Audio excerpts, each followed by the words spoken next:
તો આજે આપણે બનાવીશું મગની દાળની વડી। આ વડી તમે 1 વર્ષ સુધી સ્ટોર કરી શકો છો અને જ્યારે પણ તમને ઉનાળાની ગરમીમાં તમને શાક બનાવવાનો કંટાળો આવતો હોય ત્યારે તમે આ મગની દાળની વડીનો ઉપયોગ કરીને શાક બનાવી શકો છો। તો ચાલો આપણે મગની દાળની વડી બનાવવાનું શરૂ કરીએ। તો મગની દાળની વડી બનાવવા માટે તમે અહીંયા જોઈ શકો છો મગની દાળને મેં અહીંયા 3 થી 4 કલાક માટે પાણીની અંદર પલાળી રાખેલી। તો જ્યારે પણ તમે આ રીતે મગની દાળની વડી બનાવો ત્યારે તમારે ઓવરનાઇટ એટલે કે આખી રાત અહીંયા દાળ નથી પલાળી રાખવાની અને તમે જોઈ શકો છો એકદમ આસાનીથી અહીંયા દાણો તૂટી પણ જાય છે।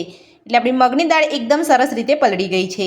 તો હવે આપણે મગની દાળને એક મિક્સર જારની અંદર લઈ અને પીસી લઈશું। તો આપણે જ્યારે પણ મગની દાળ પીસીએ ત્યારે આપણે અહીંયા પાણીનો બિલકુલ ઉપયોગ નથી કરવાનો।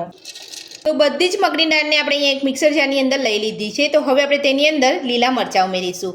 તો લીલા મરચાંનું તમે તમારા ટેસ્ટ પ્રમાણે ઉમેરી શકો છો, પણ જ્યારે તમે અહીંયા શાક બનાવો ત્યારે તેની અંદર પણ મસાલા આવતા હોય છે, એટલે તમારે અહીંયા ધ્યાન રાખીને મરચાં ઉમેરવાના છે। તો લીલા મરચાં ઉમેર્યા પછી હવે આપણે તેની અંદર 1 ઇંચ આદુનો ટુકડો ઉમેરીશું।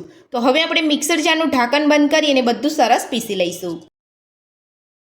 તો પાણી ઉમેર્યા વગર જ આપણે અહીંયા દાળને એકદમ સરસ રીતે પીસી લીધી છે। તો હવે આપણે ચેક કરી લઈશું। તો તમે જોઈ શકો છો એકદમ સરસ રીતે આપણી દાળ અહીંયા પીસાઈ ગઈ છે। તો આ રીતે તમારે દાળને અધકચરી પીસવાની છે, એકદમ ફાઇન પાવડર જેવી તમારે અહીંયા નથી પીસવાની। તો હવે આપણે દાળને એક બાઉલની અંદર કાઢી લઈશું અને આપણે મસાલા કરીશું।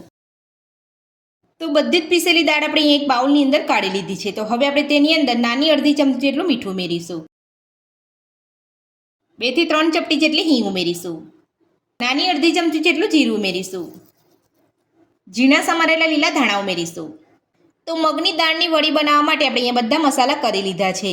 તો તમે જ્યારે પણ આ રીતે મગની દાળની વડી બનાવો ત્યારે તમારે મસાલા અહીંયા ઓછા જ કરવાના છે, કેમ કે જ્યારે આપણે મગની દાળની વડીનું શાક બનાવીશું ત્યારે તેની અંદર પણ મસાલા આવતા હોય છે, એટલે તમારે અહીંયા મસાલાનું પ્રમાણ ઓછું જ રાખવાનું છે। તો હવે આપણે બધું સરસ રીતે ફેટી લઈશું।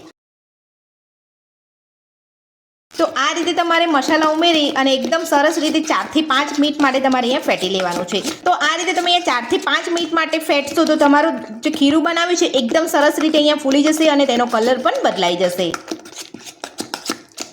તો તમે અહીંયા જોઈ શકો છો 4 થી 5 મિનિટ જેટલો સમય થઈ ગયો છે અને મેં અહીંયા સરસ રીતે ફેટી લીધું છે અને ખીરું પણ આપણું એકદમ સરસ અહીંયા ફૂલી ગયું છે। તો હવે આપણે ખીરામાંથી વડી બનાવી લઈશું। તો વડી બનાવવા માટે મેં અહીંયા એક ડીશ લીધી છે। તો હવે આપણે ડીશને તેલ લગાવી લઈશું।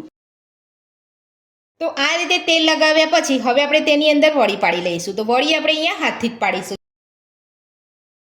તો જે રીતે તમે અહીંયા વડી પાડવા માંગતા હોય એ રીતે તમારે અહીંયા નાની મોટી સાઇઝની અંદર પાડી શકો છો।